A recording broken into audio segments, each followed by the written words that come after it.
پاک ہے وہ ذات جو لے گئی اپنے بندے کو راتوں رات مسجد اقصیٰ تک، جس کے ماحول کو ہم نے برکت دی۔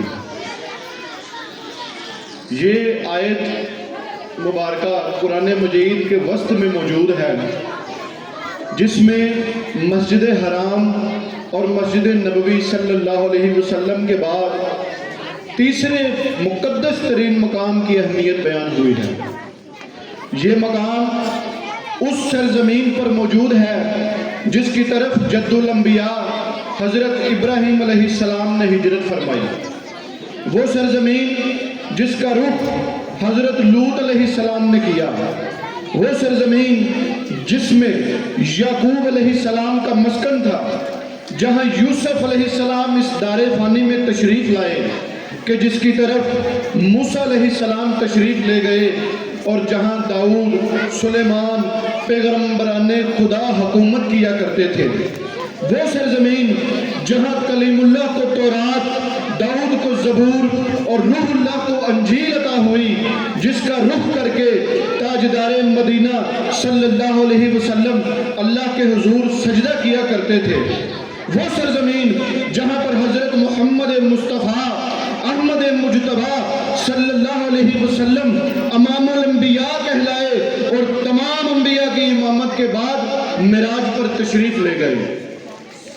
اپنی گود میں پالے ہیں پیغمبر اس نے، اپنی گود میں پالے ہیں پیغمبر اس نے، مومن پر واجب ہے اقصیٰ کا تحفظ کرنا۔ اپنے بچوں کو مسجد اقصیٰ سے محبت کرنا سکھاؤ کہ یہ تمہارا قبلہ اول ہے۔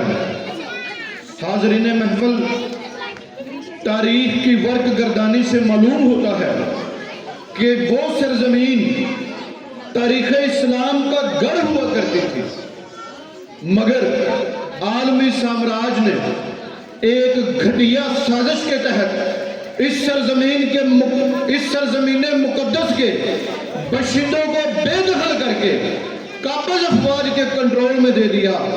افسوس، عذاب و تاب کی شکار یہ قوم، خدا کی ناشکری کرنے والے یہ یہودی اپنی شرارتوں سے باز نہ آئے، اور آج اسرائیل بیت المقدس پر حملہ آور ہے۔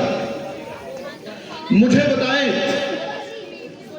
کہ وہ فلسطینی بچہ کیسے اور کیوں کر جیے جس کا سارا خاندان فقط ایک حملے میں شہید کر دیا گیا ہو؟ وہ ماں کیسے جیے جس کا لخت جگر اس کی آنکھوں کے سامنے آدھا کیا گیا ہو؟ کہتے ہیں کاغذ کی بناتا تھا کشتیاں، کہتے ہیں کاغذ کی بناتا تھا کشتیاں، ہاتھوں سے اپنے پار لگاتا تھا کشتیاں، بچہ ملا ہے آج وہ ساحل پہ موت کے، کل جو پانیوں میں بہاتا تھا کشتیاں۔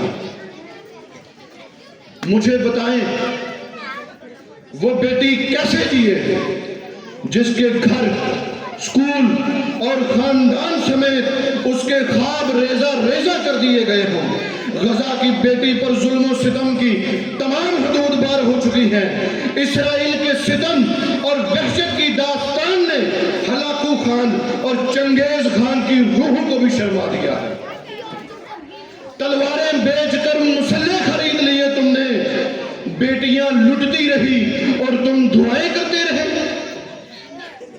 ہم یہ کہیں تو بجا نہ ہوگا کہ ایک خطرناک سازش جاری ہے جو باقاعدہ میڈیا پر نشر ہو رہی ہے، اور سرعام ڈنکے کی چوٹ پر اسرائیل مظلوم فلسطینیوں کی نسل کشی کر رہا ہے۔ مگر افسوس کے ساتھ کہنا پڑتا ہے کہ عالم اسلام خاموشی سے تماشا بنا ہے اور کہہ رہا ہے کہ اسلام تو امن کا درس دیتا ہے۔ ساتھیو، اب اسلام میں کوئی محمد بن قاسم پیدا نہیں ہوگا، اب اسلام کسی عبدالحمید کو جنم نہیں دے گا، کوئی صلاح الدین ایوبی نہیں آئے گا، کیونکہ اسلام تو امن کا درس دیتا ہے۔ مظلوم کی آہیں سن کے ہم چپ رہتے ہیں، کس منہ سے نہ جانے خود کو مسلمان کہتے ہیں۔ اب شوق شہادت اور جہاد نہیں ہم میں، کس منہ سے نہ جانے خود کو مسلمان کہتے ہیں۔ کہاں ہے وہ مسلمان جو ایک ہو کر بھی 10 پر بھاری تھا؟ کہاں ہے فاتح؟ کہاں ہے غوری؟ کیا اب کوئی غزنوی نہیں آئے گا؟ بیت المقدس کی دیواریں چیخ چیخ کر پکار رہی ہیں کہ دیکھو کیا مجھے بچانے کوئی یزیدی نہیں آئے گا؟ اہل حجاز کر چکے بیعت یزید کی، امت کو آج پھر ضرورت ہے حسین کی۔